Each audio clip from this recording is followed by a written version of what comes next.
दोस्तों नमस्कार। जैसा कि आप सभी जानते हैं, सभी प्राथमिक शालाओं, पूर्व माध्यमिक शाला और हाई स्कूल में इस तरह परख 2024 की तैयारी चल रहा है। तो इसमें बच्चों का अच्छे से तैयारी हो सके, इसलिए ज़रूरी है कि थोड़ा बहुत हम क्लास में तो तैयारी कराएं ही, ऑनलाइन के माध्यम से भी बच्चों की जो तैयारी है उसको प्रगाढ़ करें। ठीक है। तो हमारे जितने भी शिक्षक साथी इस वीडियो को देख रहे हैं, आप लोगों से करबद्ध निवेदन, इस वीडियो को अपने बच्चों को व्हाट्सएप के माध्यम से अधिक ज़रूर शेयर करें, ताकि उनकी जो तैयारी है प्रगाढ़ हो सके। और इस वीडियो की सहायता से आप अपने स्कूल में भी अच्छे से तैयारी करा सकते हैं। ठीक है। तो चलिए बिना समय गंवाए आज के यह क्लास स्टार्ट करते हैं। और सबसे पहले देखते हैं पर्यावरण विषय के अंतर्गत किस तरह प्रश्नों को हमको हल करना है। ठीक। तो चलिए देखते हैं इस पे क्या क्या लिखा है, इसको थोड़ा देख लेते हैं। देखिए यहाँ लिखा है कक्षा तीसरी, प्रश्न, नीचे प्रश्न दिया है, उत्तर के विकल्प सही उत्तर को रेखांकित करें लिखा है। जैसे यहाँ ABCD लिखा हुआ है। ठीक है। चलिए प्रश्न पढ़ते हैं। ये पर्यावरण विषय का प्रश्न है। चलो ये वाला प्रश्न है, ये क्रमांक है और इधर प्रश्न लिखा हुआ है। देखिए प्रश्न क्या लिखा है। पहला प्रश्न, जब प्रकाश किसी वस्तु से नहीं टकराता तो वह कैसे यात्रा करता है? कैसे यात्रा करता है? सीधा। जब प्रकाश मान लो किसी वस्तु से टकरा गया तो इधर उधर मुड़ जाएगा। ठीक है। लेकिन अगर किसी वस्तु से नहीं टकराता तो कैसी यात्रा करता है? सीधा यात्रा। जैसे देखो ये, जैसे मान लो ये सूर्य है। अब सूर्य से यहाँ पृथ्वी है, तो पृथ्वी तक प्रकाश सीधा आता है, जब किसी से टकराता नहीं है तब। ठीक। तो इस तरह से जब प्रकाश किसी वस्तु से टकराता नहीं है तो कैसी यात्रा करता है, कैसे चलता है? वो सीधा चलता है। अगला प्रश्न देखें, किस जानवर के कान बड़े होते हैं? किस जानवर के कान बड़े होते हैं? तो आप लोगों ने देखा है भाई, भैंस का कान देखा ही है, जिराफ, हाथी, कुत्ते। तो आपने अगर ये तीनों जानवर देखे हैं तो आपको पता होगा कि हाथी के जो कान है वो बड़े बड़े होते हैं ना। तो यही बच्चों इसका आंसर है। क्लियर। चलो देखें अगला प्रश्न। तीसरा प्रश्न लिखा है, इनमें से कौन फुदकता है? फुदकना बच्चों उसको कहते हैं जिसमें दोनों पैर एक साथ उठा के चलते हैं। जैसे हम लोग देखना, आगे पीछे पैर, यानी एक पैर उठाते हैं तो एक पैर पीछे होता है, एक आगे तो एक पीछे होता है। जब दोनों पैर उठा के एक साथ चलते हैं उसको बोलते हैं फुदकना। जैसे गौरैया पक्षी, और आप लोग कंगारू देखे होंगे, कंगारू भी दोनों पैर एक साथ उछालता है। ठीक है। तो उसको फुदकना बोलते हैं। तो आप लोग देखो इसमें कौन है? गर, मेढक, बंदर, बकरी। तो मेढक देखना पूरा सब पैर एक साथ उठा के एक आगे बढ़ता है, उचकता है। तो इसका सही उत्तर क्या है? मेढक। अगला प्रश्न देखें, सांस के रूप में हम कौन सी गैस लेते हैं? Oxygen, carbon dioxide, hydrogen, argon. तो ये इसका उत्तर है बच्चों, ऑक्सीजन गैस। तो सांस के अंदर जब लेते हैं तब ऑक्सीजन लेते हैं, और छोड़ते हैं ना वो होता है कार्बन डाइऑक्साइड। ठीक। तो इसको याद रखना बच्चों। चलो अगला प्रश्न देखें, पांचवा, इनमें से कौन सजीव नहीं है? सजीव नहीं है मतलब जिसके अंदर जीव नहीं होता। तो गाय के अंदर तो जीव होता है भाई, जामुन का पेड़ भी जीव है। बस बंदर, तो बंदर भी जीव है। ये बस क्या है? जीव नहीं है, ये सजीव नहीं है। तो यही इसका आंसर है। क्लियर। चलो देखिए अगला, इंद्रधनुष यानी रेनबो में कितने रंग होते हैं? इंद्रधनुष को बच्चों इंग्लिश में रेनबो कहा जाता है। क्या कहा जाता है? रेनबो। तो इंद्रधनुष में बच्चों रंगों की संख्या होता है 7। कितने होते हैं? 7। तो इसको इस तरह से भी याद कर सकते हो, ऐसे बै जा नी ह पी ना ला, ऐसे बैजानी हपी नाला याद कर लो। बै का बैगनी, जा का जामुनी, नी का नीला, ह का हरा, पी का पीला, और ना से नारंगी, ला से लाल। ठीक। इस तरह से आप कौन कौन से 7 रंग होते हैं उसको क्रम से याद कर सकते हैं। इंद्रधनुष में बच्चों जो लाल रंग है वो सबसे नीचे होता है, और बैगनी रंग सबसे ऊपर होता है। जैसे इस तरह बनता है ना इंद्रधनुष, तो नीचे में लाल रंग होता है और ऊपर में बैगनी रंग होता है। तो ये प्रश्न भी कभी कभी पूछा जा सकता है। क्लियर? तो इसको भी याद रखना। अगला प्रश्न देखिए 7वां, छत्तीसगढ़ का प्रथम त्योहार कौन सा है? तो बच्चों, छत्तीसगढ़ का प्रथम त्यौहार माना जाता है हरेली, जिसमें गेड़ी चढ़ते हो। ठीक, तो ये हरेली का त्यौहार सबसे प्रथम त्यौहार है। हमारे छत्तीसगढ़ में नांगर तिहार भी बोलते हैं ना बच्चे लोग, जिसमें गेड़ी बना के चढ़ते हैं। तो ये हरेली त्यौहार को छत्तीसगढ़ का प्रथम त्यौहार माना जाता है। 8वां देखिए, इनमें से कौन सा फूल नहीं है? फूल नहीं है उसको चुनना है।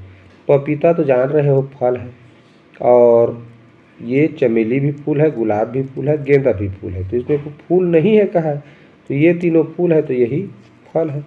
तो इसका आंसर हो जाएगा पपीता। क्लियर बच्चों? चलो अगला प्रश्न देखिए। देखिए प्रश्न लिखा है 9वां, बैल दौड़ छत्तीसगढ़ के किस त्योहार की विशेषता है? अब देखो, हमारे गांव में, सबके गांव में कहें तो बैल दौड़ हो ये कोई ज़रूरी नहीं है, लेकिन थोड़ा सा आप लोगों को दिमाग में जोर डालना है कि कौन से त्यौहार में बैल की पूजा करते हैं या बैल की मूर्ति बनाते हैं, तो वो थोड़ा सा याद करो। ठीक है? बैल की खिलौना वाला बिकता है ना, तो वो तीजा में नहीं बिकता। तीजा में क्या होता है, एक पत्नी अपने पति के लिए व्रत रखती है। छेरछेरा में जान रहे हो आप लोग, झोला वाला पकड़ के छेरछेरा मांगने जाते हो, धान वगैरह। और ये पोला का त्यौहार जो होता है, उसमें बैल की मिट्टी खिलौना बनाकर देखना बेचते हैं उसको, बढ़िया रंगीन रंगीन। तो यही पोला जो त्यौहार है, वही बैल दौड़ के लिए क्या है, विशेष रूप से जाना जाता है। ठीक, आगे देखें, रेगिस्तान में पाई जाने वाली मिट्टी किस प्रकार की होती है? बच्चों, आप लोग जब रेगिस्तान जाओगे ना, तो जैसे नदी जाते हो, देखना जिधर देखो उधर रेता ही रेता नजर आता है। बस, तो रेगिस्तान वैसा ही है। तो वहाँ का जो मिट्टी है वो कैसी होती है? रेतीली होती है। क्लियर? रेगिस्तान की मिट्टी देखना, पिक्चर उच्चर में देखे छोगे, सब तरफ रेत ही रेत दिखाई देता है। तो रेगिस्तान में जहाँ ऊँट पाया जाता है, ठीक, रेतीली मिट्टी होती है। भारत का राष्ट्रीय पुष्प कौन सा है? तो भारत का राष्ट्रीय पुष्प है बच्चों कमल। अगर परीक्षा में राजकीय अगर पूछे राजकीय पुष्प, तो राजकीय पुष्प कौन है? गेंदा। लेकिन राष्ट्रीय पुष्प पूरा हमारे भारत देश का राष्ट्रीय पुष्प है कमल, और हमारे छत्तीसगढ़ का राजकीय पुष्प है गेंदा। तो इसमें राष्ट्रीय पूछा है तो कमल इसका सही उत्तर है। क्लियर? अगला प्रश्न देखें, कौन सा जीव है जो किसानों का मित्र कहलाता है? तो बच्चों, इसका सही उत्तर है केचुआ। केचुआ क्या करता है, मिट्टी को खा खा के उसको उपजाऊ बना देता है, जिससे अच्छी फसल होती है खेतों में। तो ये उसका मित्र है। बंदर तो फसल उजाड़ देता है, बंदर क्या करता है, फसल उजाड़ देता है, और कौआ तो मित्र हो ही नहीं सकता। ठीक, तो इस तरह इस प्रश्न का सही उत्तर कौन हुआ? ये केचुआ। अगला प्रश्न देखें, हवा को हम महसूस कर सकते हैं, छू सकते हैं, देख सकते हैं, पकड़ सकते हैं। तो ये तो आप लोगों को अनुभव ही है कि हवा को हम छू नहीं सकते, ना हमें हवा दिखाई देता है, ना उसको पकड़ सकते हैं। क्या कर सकते हैं? केवल और केवल हवा को महसूस कर सकते हैं। तो यही इसका उत्तर है बच्चों। भारत का राष्ट्रीय पशु कौन सा है? मोर तो पक्षी है, शेर, हाथी और बाघ ये पशु हैं, लेकिन राष्ट्रीय पशु कौन सा है? बाघ है। गलती से शेर मत कर देना, ठीक है? बाघ हमारा राष्ट्रीय पशु है, जिसको इंग्लिश में टाइगर बोलते हैं। ठीक, चलो, और एक चीज़ और बता दूं, राजकीय पशु पूछे, छत्तीसगढ़ का राजकीय पशु तो है बच्चों वन भैंसा। क्या है? वन भैंसा है हमारे छत्तीसगढ़ का राजकीय पशु, और हमारे देश भारत का राष्ट्रीय पशु बाघ है। चलो अगला प्रश्न देखें, छत्तीसगढ़ की राजधानी क्या है? तो छत्तीसगढ़ की राजधानी क्या है? रायपुर। छत्तीसगढ़ की राजधानी रायपुर है, और हमारे देश भारत की राजधानी नई दिल्ली है। तो यहाँ छत्तीसगढ़ की पूछा है, तो इसका सही उत्तर होगा रायपुर। ठीक, 16वां देखें, सबसे छोटी प्राकृत संख्या। अब गणित विषय पर आ गए सभी बच्चे, बहुत ध्यान से देखो गणित विषय। ठीक है, तो गणित विषय का पहला प्रश्न देखें बच्चों, सबसे छोटी प्राकृत संख्या तथा सबसे छोटी पूर्ण संख्या का योगफल होगा। तो देखो बच्चों, सबसे छोटी प्राकृत संख्या है 1। प्राकृत संख्या किसको कहते हैं? जो गिनती लिखते हो ना, 1 से लेकर शुरू करते हो गिनती, तो जहाँ से शुरू होता है वो सबसे छोटा है जी। गिनती में 1 से छोटा कोई संख्या होता है क्या? नहीं होता। तो सबसे छोटी प्राकृत संख्या पूछा है तो 1 है, और सबसे छोटी पूर्ण संख्या बोला जाता है 0 को। तो दोनों का योगफल करेंगे तो क्या आएगा? 1 और 0 जोड़ेंगे तो 1 आएगा ना। तो इसका सही उत्तर कौन सा हुआ? ये 1। क्लियर? तो इस तरह से इस प्रश्न को बनाना था। सबसे छोटी प्राकृत संख्या 1 है और सबसे छोटी पूर्ण संख्या 0 है, तो दोनों को जोड़ेंगे तो 1 आएगा। तो ये हो जाएगा इसका आंसर। चलो अगला प्रश्न देखें। 10 लाख में कितने शून्य होते हैं? ठीक, मान लो आपको पता नहीं तो 10 लाख लिख लो, ऐसे 10 लिखो। अब ये 1000 का हो गया, सैकड़ा, दहाई, इकाई। देखो कितना शून्य है? 6 शून्य। इकाई, दहाई, सैकड़ा, 1000, 10,000, लाख, 10 लाख। तो 10 लाख में कितना शून्य आया? 6। तो देखो ऑप्शन ए में लिखा है, यही इसका आंसर है। 10 लाख में 6 शून्य होते हैं। ठीक, 100 में कितने होते हैं? 2 शून्य होते हैं। 1000 में 3 शून्य, 10,000 है तो 4 शून्य, और लाख में 5 शून्य, 10 लाख है तो 6 शून्य। ठीक, उसी तरह करोड़ में 7 और 10 करोड़ है तो 8। ठीक, ऐसे करके उसको याद रख लेना या लिख लेना, वो ज़्यादा अच्छा रहता है, गलती होने का चांस नहीं रहेगा। इकाई, दहाई, सैकड़ा पता होना चाहिए। चलो अगला प्रश्न देखिए बच्चों। 3 अंक की सबसे बड़ी संख्या वो होता है 999। जब भी सबसे बड़ी संख्या पूछे तो जितने अंक की कहेगा उतना बार 9 को लिख दो। 2 अंक की सबसे बड़ी संख्या को घटाने पर, तो 2 अंक की सबसे बड़ी संख्या घटाएंगे। ठीक है, क्या आएगा? 9 में से 9 गया 0, और 9 में से 9 गया 0, और 9 बचेगा ना, क्या आया? 900। इधर को भी कर सकते हैं, जैसे ये 3 अंकों की सबसे बड़ी संख्या, उसमें से कह रहा है 2 अंकों की सबसे बड़ी संख्या को घटाना है, तो इस तरह कितना आया? 900। कौन सा ऑप्शन में है? ऑप्शन सी इसका सही उत्तर है। क्लियर? चलो अगला प्रश्न देखते हैं। एक बगीचे में 50 आम के पेड़, 75 जामुन के पेड़ एवं 100 अमरूद के पेड़ हैं। तो बताइए बगीचे में कुल कितने पेड़ हैं? जब भी कुल पूछे तो क्या करना है? हमको जोड़ना है। तो 50 आम के, 75 जामुन के और 100 अमरूद के। चलो जोड़ लेते हैं। 5, 7, 5, 12, हासिल 1, 1, 1, 2, 200, 25 कुल पेड़ है जी। देखो ऑप्शन डी में दिया हुआ है। क्लियर? तो बच्चों सीखना ये है कि सीखना हमें ये है कि इस तरह के जब भी प्रश्न पूछे, बहुत सारा चीज़ को जोड़ने के लिए कहे और कुल पूछे, तो वहाँ जो भी संख्या रहेगा उसको जोड़ देना। ठीक है, यही प्रश्न आपके परीक्षा में नहीं आएगा, ये सिंपल है, इस तरह के प्रश्न पूछे जाएंगे। ठीक है, तो हमको सीखना है कि प्रश्न बनाना कैसे है। क्लियर? चलो अगला देखें। 100 रुपये के बदले कितने 10 रुपये के सिक्के मिलेंगे? ठीक, तो ये 100 रुपया है। अब तुमको उसको 10 रुपये का सिक्का बनाना है, तो 10 से भाग कर दो। कितना है? देखो 10 दहम 100, यानी कि 10 सिक्के मिलेंगे। ये किसी भी रुपये को अगर दूसरे सिक्के में बदला जा रहा है तो क्या करना? कितना को बदलना है? उसको जो भी बनाना है, सिक्का बनाना है या कुछ भी बनाना है, उससे भाग कर दो। क्लियर? पता चल जाता है। अगला प्रश्न, निम्न में से कौन सा चित्र भिन्न 2/5 को परिभाषित करता है? 2/5 का मतलब क्या होता है? कोई वस्तु है जो 5 बराबर भाग में बटा है, उसका 2 भाग छायांकित है। तो देखो किसमें?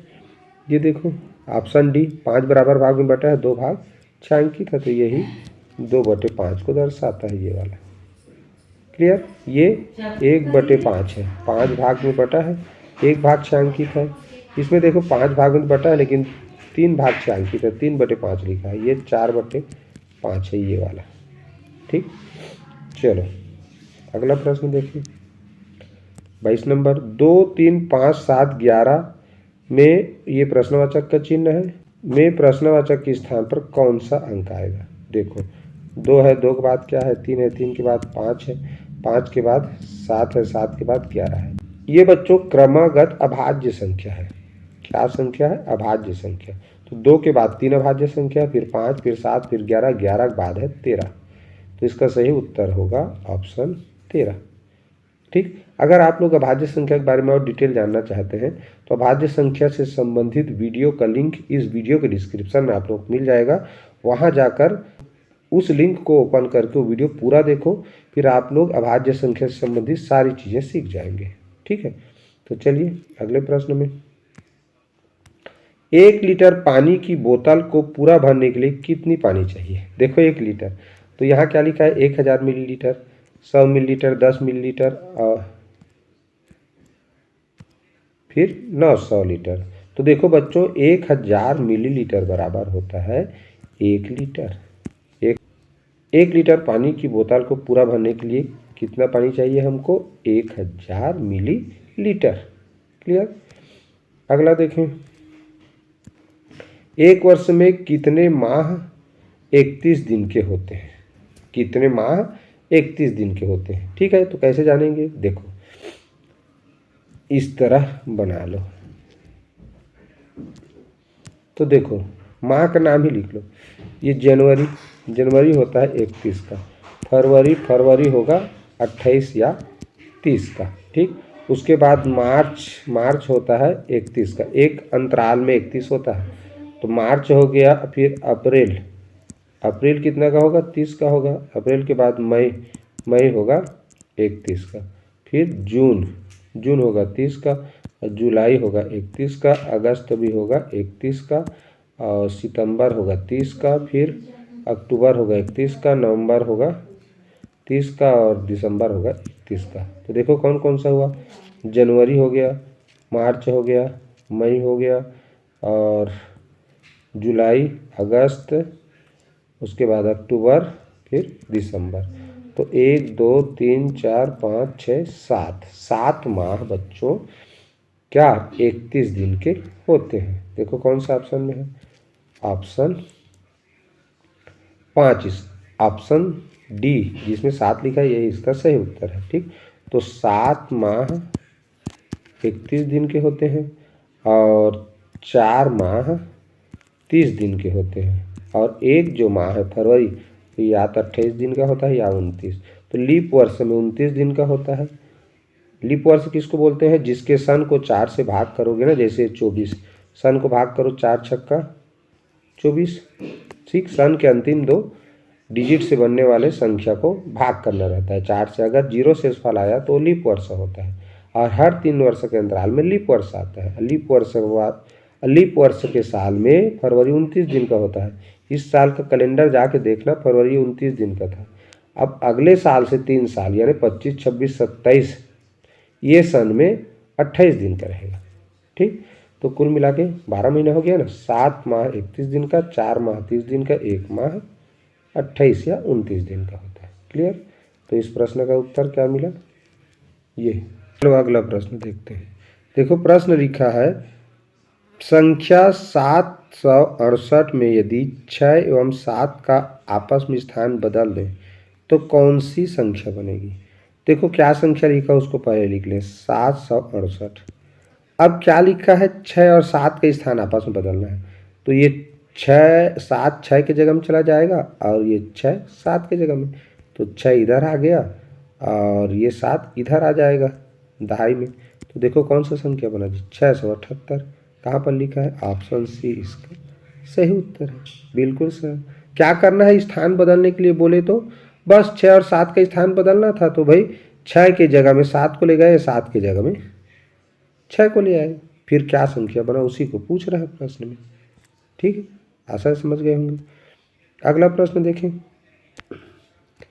संख्या 5782 में 7 का अंकित मान। तो बच्चों अंकित मान जो भी लिखा है वही होता है, तो 7 का अंकित मान 7h होगा।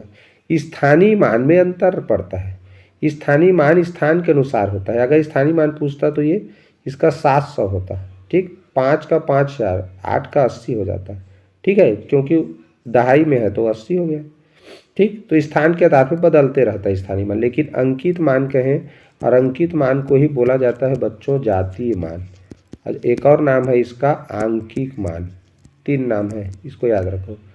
अंकित मान को आंकिक मान भी कहते हैं, जाति मान भी कहते हैं। तो किसी भी प्रश्न में जाति मान या अंकित मान पूछ दे तो जिस अंक के बारे में पूछे वही उसका मान होता है। 7 है तो 7 होगा, 8 है तो 8 होगा। क्लियर? चलो अगला प्रश्न देखिए। नीचे दी गई आकृति में कितनी सरल रेखाएं हैं? कितनी सरल रेखाएं हैं गिनना है। तो जो सीधा है वो एक सरल रेखा माना जाता है। तो देखो ऐसे करें, 1 2 3 4 5 6 सरल रेखा ये हो गया। अब उसके बाद इसको गिने 7 8 9, तो कुल 9 सरल रेखा है जो कि ऑप्शन नंबर डी में दिया है। ठीक, तो एक सीधा रेखा कहलाता है सरल रेखा। तो बाहर हो गया 6 और अंदर हो गया 3, तो ये हो गया 9। ठीक, चलो आज की वीडियो का अंतिम प्रश्न देखते हैं। निम्न आकृतियों में वर्ग की आकृति पहचानिए। तो देखो इसकी चारों भुजा लगभग समान है ना। तो यही क्या है, वर्ग की आकृति। इसका चौड़ाई कम है, लंबाई ज़्यादा है, तो ये नहीं है। ये त्रिभुज है, ये पंचभुज है, तो ये वर्ग की आकृति है बच्चों। ठीक, तो आज का वीडियो यहीं पर समाप्त करते हैं और नेक्स्ट वीडियो में बहुत जल्दी लेकर के आऊँगा। तो अगर आप लोगों को यह वीडियो अच्छा लगा है तो प्लीज़ वीडियो को लाइक ज़रूर कर दीजिए और कमेंट करके बताइए कि वीडियो कैसा लगा, और अपने दोस्तों को अधिक से अधिक शेयर करना बिल्कुल मत भूलिए। ठीक, और चैनल में नए होंगे तो सब्सक्राइब जरूर कर लीजिए। तो नेक्स्ट वीडियो में फिर मिलेंगे बच्चों, तब तक के लिए good bye, have a nice day.